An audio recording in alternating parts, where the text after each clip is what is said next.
Yo, what's up guys? My name is Danny Salter and today we are going to be addressing a few issues on my VESC Onewheel XR. Okay, so the first thing that I need to do is take out my motor and tighten the hub bolts. The hub bolts came loose after loosening them the first time, and I think I forgot to put Loctite. So today I'm going to put some Loctite on those hub bolts, tighten everything back up. Also, in my controller case, I have something loose. I need to figure out what that is. And this is a custom 3D printed controller case from Flow Glider. And so, you know, who knows what could be wrong with it. So we're gonna take a look at that today. Also, I have an ESP32 controlling these rear lights right here. And funny enough, I actually forgot the Wi-Fi password to the lights, so I need to go in and reset the ESP32, and then I need to go reflash WLED, which is the light controlling software for my individually addressable LEDs. Okay, so we're gonna start by removing all of our hardware to the controller box so we can get to unplugging the connectors.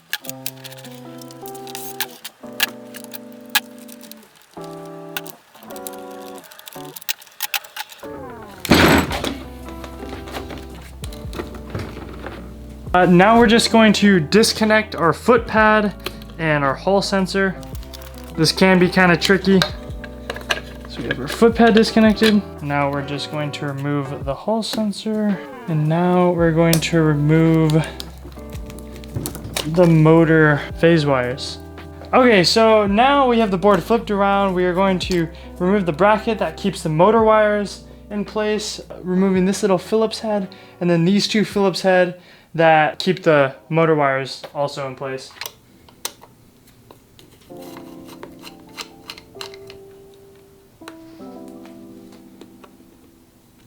In order to actually remove this bracket, we need to loosen up these motor bolts. So we're gonna take a 1/4 Allen key, get these things loosened up. These loosen up, we can just take this little piece out.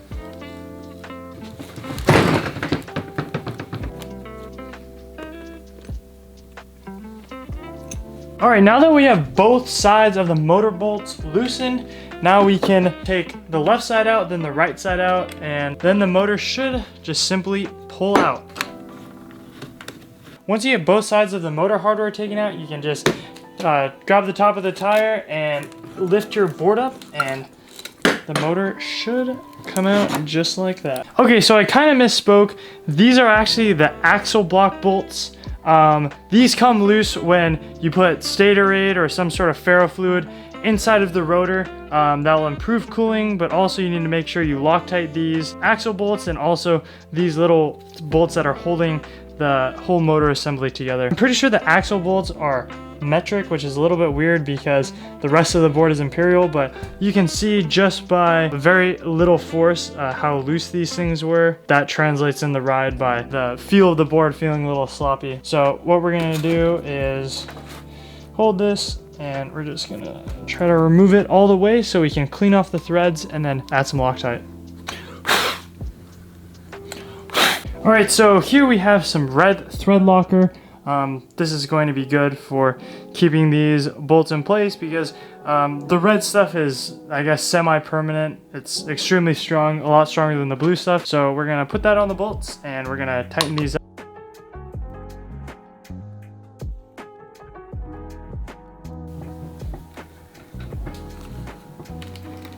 Okay, so now that we have tightened the axle blocks and put some Loctite on those, we're gonna set the motor aside and grab the actual board portion of the Onewheel. Our task right now is going to be removing the controller box and cracking it open.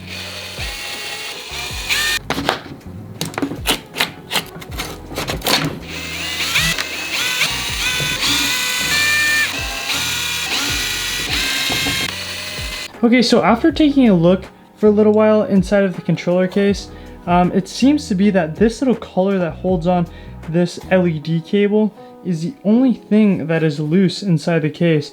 Besides that, everything looks fine. So I think I'm gonna tighten that and then I'm gonna figure out what to do with my ESP32 that's buried under that buck converter right there. All right, so my solution to the loose collar inside of here is just to literally snip it off with some of these wire cutters.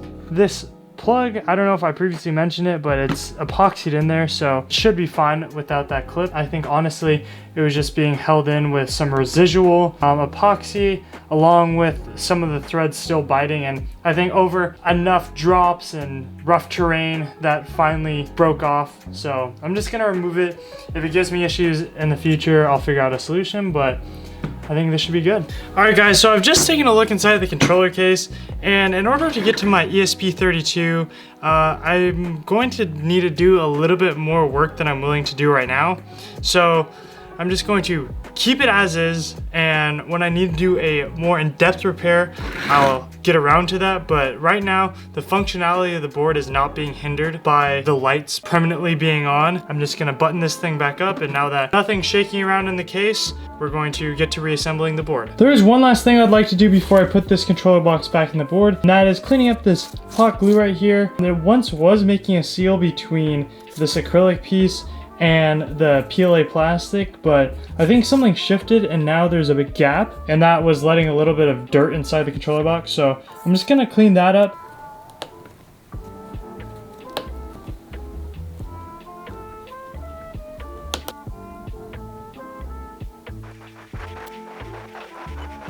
Oh yeah, that's looking really nice. I think I'm also gonna redo this tape that was holding my AirTag down.